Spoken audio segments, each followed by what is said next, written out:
Première fois. Et bonjour à tous. Bonjour à tous.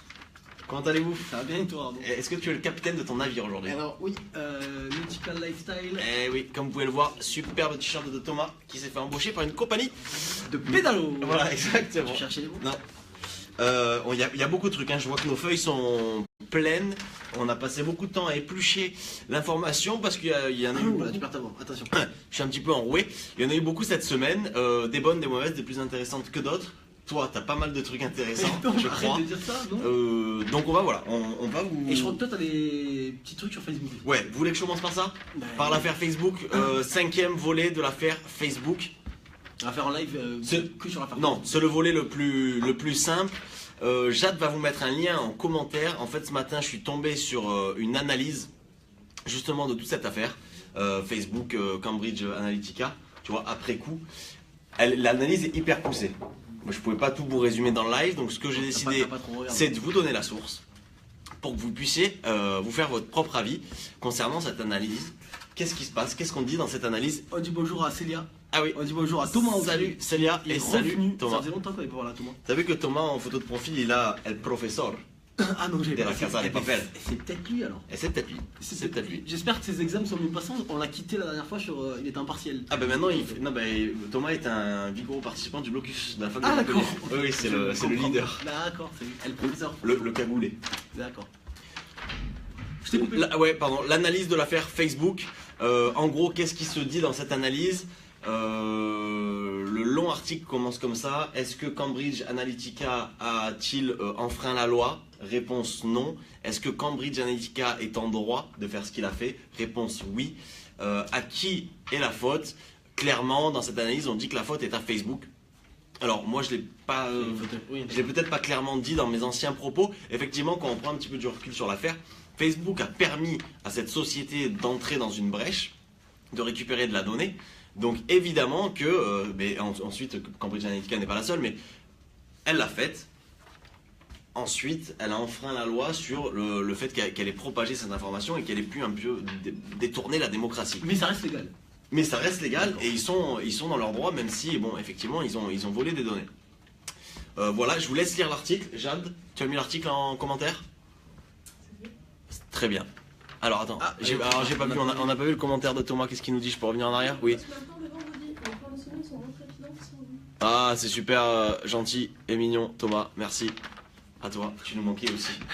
Voilà, donc allez lire le long article, c'est hyper intéressant sur l'affaire Facebook. En gros, ce qu'on apprend, donc c'est ça, Cambridge Analytica n'est pas forcément en tort.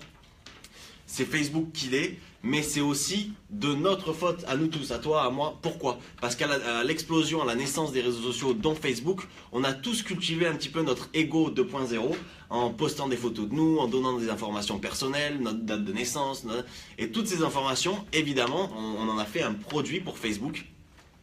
Donc c'est un petit peu de notre faute à notre ego. Et autre chose, autre article qu'il faut croiser avec ce que je suis en train de vous dire, depuis tout le retentissement de cette affaire, Facebook a démontré que aucun compte, enfin pas aucun compte, mais en tout cas les paramètres de confidentialité sur Facebook n'avaient pas été forcément changés. C'est-à-dire qu'on est tous en train de se plaindre et de dire oh, on n'est pas protégé, ils nous volent la donnée. Mais peu d'entre nous ont changé leur compte ou se sont vraiment désabonnés de Facebook. Voilà le fin mot de l'histoire. C'est le fameux. Alors, c'est un peu l'histoire. Non, bah je sais pas, mais en tout cas c'est très français. De ne pas agir. Allez, on enchaîne. Qu'est-ce que t'as? Ben, j'ai des chiffres clairs. Ah, il adore les chiffres, Thomas. Et j'adore les chiffres. Et oui, c'est facile à lire. Chiffrologue. C'est We Are Social et WeSuite qui ont sorti. Tu sais, c'est le bilan des réseaux sociaux en 2018. Ouais, ils sortent en janvier. En avril. Ah. Pour le mois d'avril. Okay. Ils sont comparés par rapport à l'année dernière. Pourquoi en avril? C'était aussi pour savoir si justement l'affaire Facebook avait aussi peut-être fait baisser certains chiffres, etc. Et alors, qu'est-ce qu'on peut retenir de ces chiffres? Alors, je crois qu'il y a 40 slides et je les ai pas tous vus. Ouais, t'as raison. C'est par pays, non? Ou ils l'ont fait en non, France? c'est Monde. Ouais. Monde. Non, mais t'as un découpage par pays. J'ai pas vu cette slide. Donc tu vas nous donner des chiffres? Non, des chiffres. Okay. Non, en gros, on peut sortir plusieurs hypothèses. La première, c'est qu'il y a de plus en plus de personnes sur les réseaux sociaux. Malgré l'affaire Facebook, de plus en plus de personnes se connectent et s'inscrivent sur les réseaux sociaux. Ok. Plus C'est étonnant. 13% que l'année dernière. Ah oui. Ok. Oui, c'est étonnant. Progression. Là, par contre, c'est étonnant. Non, tu trouves pas? Non, Il y a 4 milliards d'internautes sur la planète, c'est Ouais. 54% de la population, et c'est Ok. 3,3 milliards qui sont sur les réseaux sociaux. c'est une augmentation de 14% par rapport à l'année dernière. Ok, intéressant. Tu trouves pas ça étonnant? Non, je trouve ça logique. D'accord. Facebook, ça progresse aussi. Ça, c'est le deuxième point à retenir. Facebook progresse malgré le scandale. Ça, c'est peut-être un peu plus étonnant. Exactement. C'est plus 14% par rapport à l'année dernière D'accord. en termes d'utilisateurs. Je vais y arriver. Utilisateurs actifs par mois. Et ils ont dépassé la barre des 2,2 milliards de personnes sur Facebook. C'est énorme. C'est énorme, ça me fait flipper, putain. Ça te fait vite? Ah ouais, ça me fait peur, ça m'angoisse. Et ils ont sorti du coup le nouveau marché phare pour Facebook. Avant c'était les États-Unis, c'était le premier marché pour Facebook. Maintenant ça a changé. J'hésite entre l'Inde et l'Afrique. C'est l'Inde. Putain, il est bon. Tu l'as vu? Non, mais Ouais, ils c'est avaient ça. déployé, tu sais, le Facebook pour c'est les passes connexion Ouais, c'est ça. Internet. en Inde. C'est ça. Par contre, même si ça progresse de 14%, on se rend compte que ça se casse la gueule au niveau des jeunes, Arnaud. En tout cas au niveau des Eh oui. adolescents. Eh oui. Les 13-17 ans, ils ont perdu 6 millions de personnes Eh en oui. l'espace de 3 mois. Là. Depuis le début de l'année, ils ont Ouais. perdu 6 millions de personnes entre 13 et 17 ans. Et ces personnes, ils vont où? Sur Instagram et Snapchat. Ils vont sur le nouveau réseau MVP. Ah, pardon. J'ai appelé ça le nouveau réseau MVP. Ouais. C'est le réseau qui a cartonne sur les 3 derniers mois. Ouais. C'est Instagram. Ah oui. Puisque c'est plus 36% d'utilisateurs par rapport à l'année dernière. Essentiellement, le cœur de cible, c'est les 18-34 ans. Mais il y a aussi les jeunes qui vont sur Instagram, les plus jeunes qui vont sur Instagram. Donc c'est Instagram qui va récupérer toutes ces personnes-là. Ouais. Et c'est ceux qui explosent le plus quand on parle de tous les Mais réseaux. ça se sent sur Insta. Parce que moi, je passe beaucoup de temps sur Instagram et je le sens vraiment. D'ailleurs, je sens aussi que toutes les marques s'y mettent. Avant, sur Instagram, on avait que les grosses marques.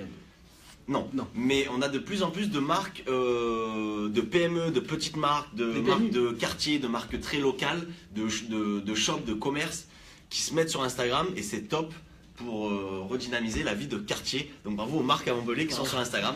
Voilà. C'était mon petit avis. T'as des parts dans les Non. petits commerces? J'enchaîne en parlant de Moi, j'avais pas fini, mais c'est Ah pardon. Non, mais c'est bon. Je crois que t'as fini. Non, mais c'est bon. C'est bon, j'ai fini. Non, j'avais juste un petit flop. C'était le flop, c'était Twitter. Mais bon, voilà, on s'en fout. Ok. Que nous dit Célia?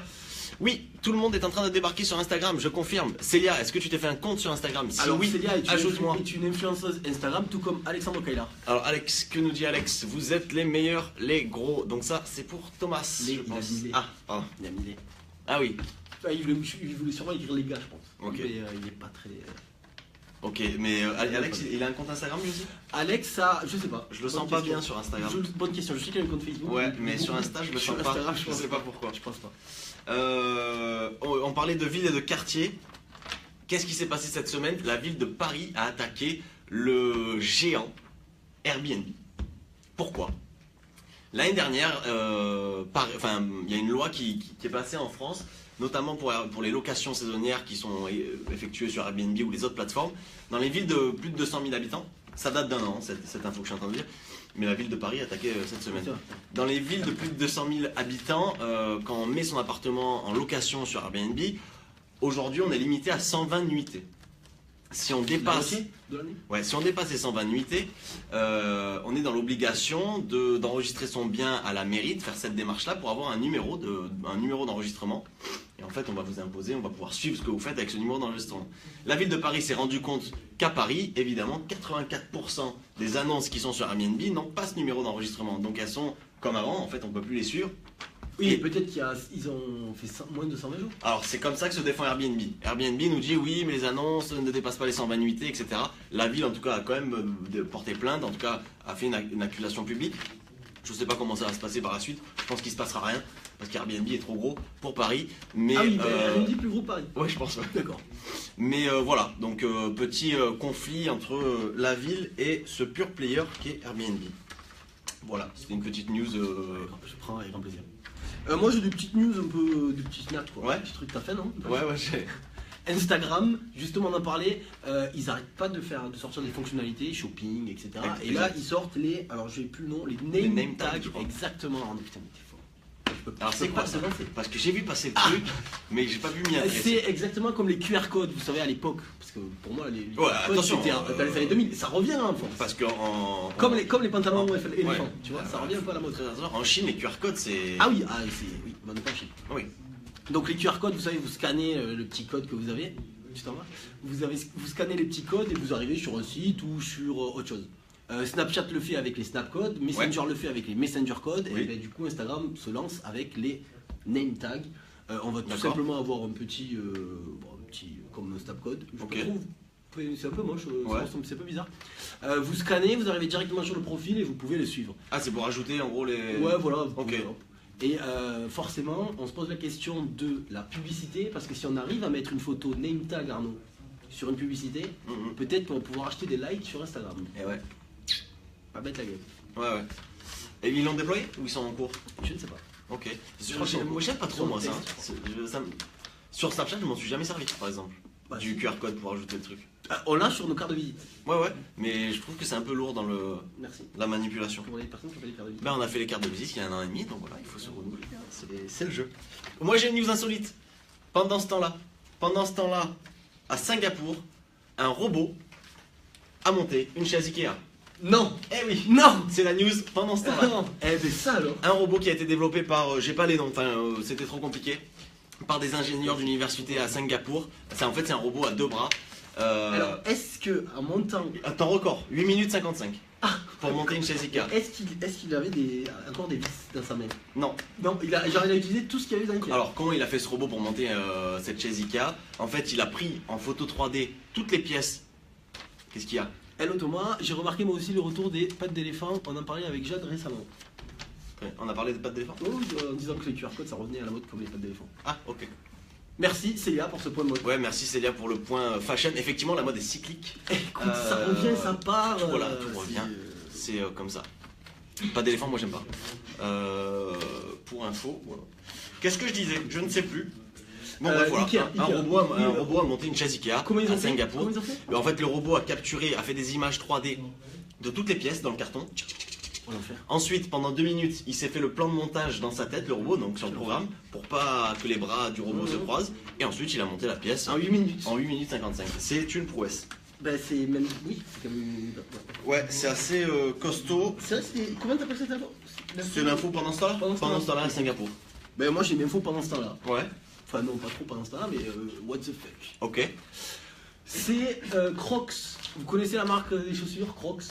T'aimes bien toi je crois? Non, pas du tout. Si, je crois que Non, je n'ai pas. je t'ai déjà vu avec des Crocs. Mais non. Je t'ai déjà vu avec des Crocs Ah non, à la je plage. déteste. Même, Les gens qui ont acheté des Crocs pour le confort, c'est les mêmes gens qui ont acheté les Picasso, vous savez, les voitures ou les multi-4, les multiplaces, pour le confort et la sécurité. Je déteste ça. Le confort ne doit pas remplacer l'esthétique. Arrête. Donc c'est Crocs qui a fait un partenariat avec qui? Avec Snapchat Ouais. pour lancer une action de communication auprès de sa cible tout simplement. Alors qu'est-ce qu'ils ont fait? Ils se sont dit bon, comment on va promouvoir le message? Très simplement, on va utiliser un lens, vous savez c'est les filtres. Ouais.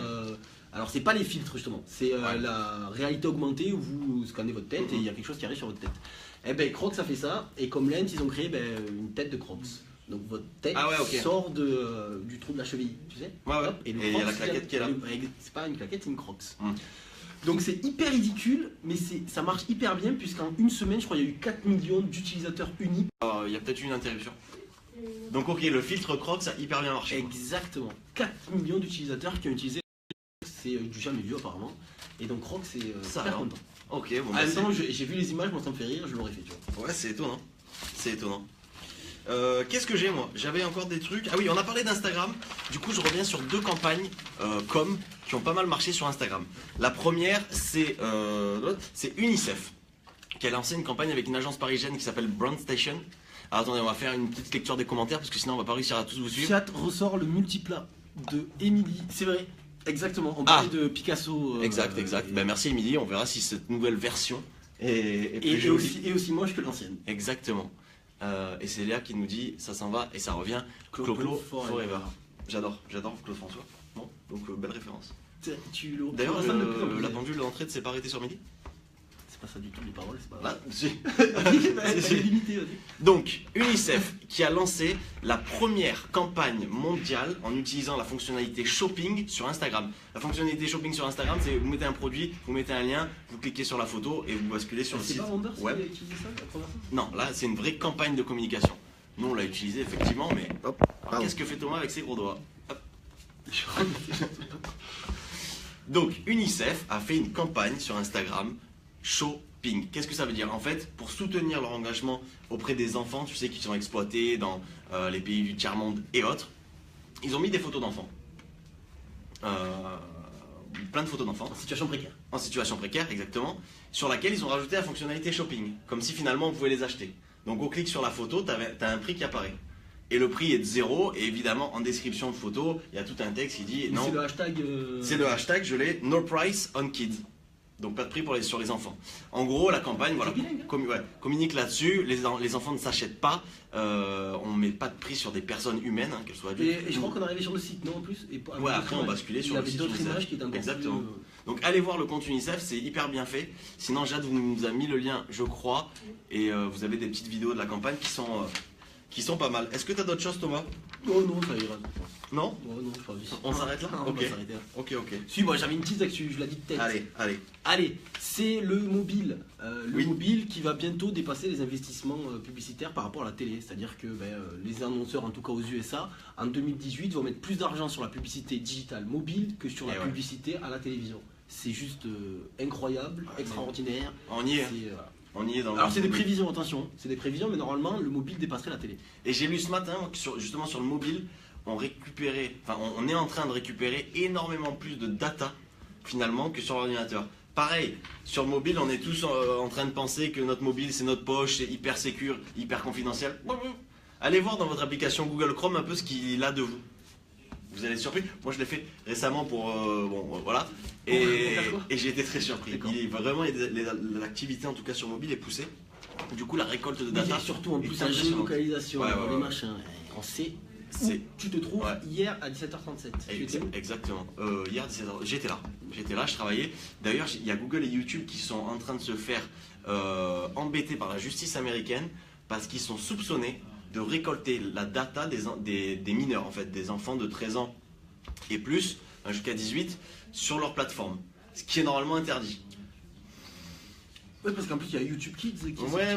On suit cette affaire, mais effectivement, c'est... voilà. On ne ferait pas les Pentagon Papers, nous. Ouais, bah oui. Ah bah, tiens, tu me lances sur le Pentagone. Je voulais pas en parler, du coup, j'en parle.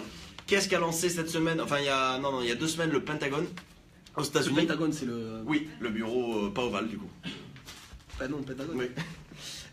En fait, le Pentagone a lancé un appel d'offres. Fais attention quand tu parles du Pentagone. Pour justement digitaliser toutes ces données. On parle de données, donc on est là-dedans. Ça veut dire quoi? Que le Pentagone veut balancer toutes ces données hyper protégées, sécurisées, blablabla, dans du cloud, dans un nuage qui partira. Comme chez vous, sur iCloud, c'est moi. Et du coup, les géants, les acteurs américains sont en train de se battre pour répondre à l'appel d'offres. Tout le monde dit qu'Amazon va remporter cet appel d'offres. Et du coup, il faut faire très attention parce que s'il y a un seul acteur qui détient toutes les données, ça peut être très très critique. C'est pas des données qu'il faut. Ouais, voilà, c'est des données hyper secrètes. Donc voilà, on suit ça de près. Je crois que le montant de l'appel d'offres c'est 10 milliards de dollars. Enfin voilà, c'est un truc qui nous dépasse. Mais peut-être répondre. Non, mais c'est intéressant que des données hyper cryptées, codées, sécurisées puissent partir dans un cloud, quoi. Moi, ça me surprend un petit peu. Géré par une entreprise privée. Géré par une entreprise privée qui ne paye pas ses impôts. Que nous dit Célia? C'est effrayant. J'ai aussi regardé l'historique Google. Il y a une meilleure mémoire que moi. Je voyais des recherches récentes que j'avais déjà oubliées. Et oui, Célia, il faut tout effacer pour ne pas prendre de risques. Ou ne pas naviguer sur Internet. Ouais. Non, après, il y a dans la navigation privée, mais bon. Je pense que même navigation privée, il est censé. Il peut récolter. Écoutez, on a fini. D'ailleurs, si vous n'avez pas Google, je crois qu'il y a un moteur de recherche qui, justement, vous dit qu'il récolte pas les données. Ouais, il y en a plein maintenant. Et tiens, combien ça s'appelle? Il y a Ecosia. Il y a Quant, il y a Ecosia. D'ailleurs, Quant a sorti. Ecosia plante des arbres. C'est chouette ça. Ouais, c'est vrai.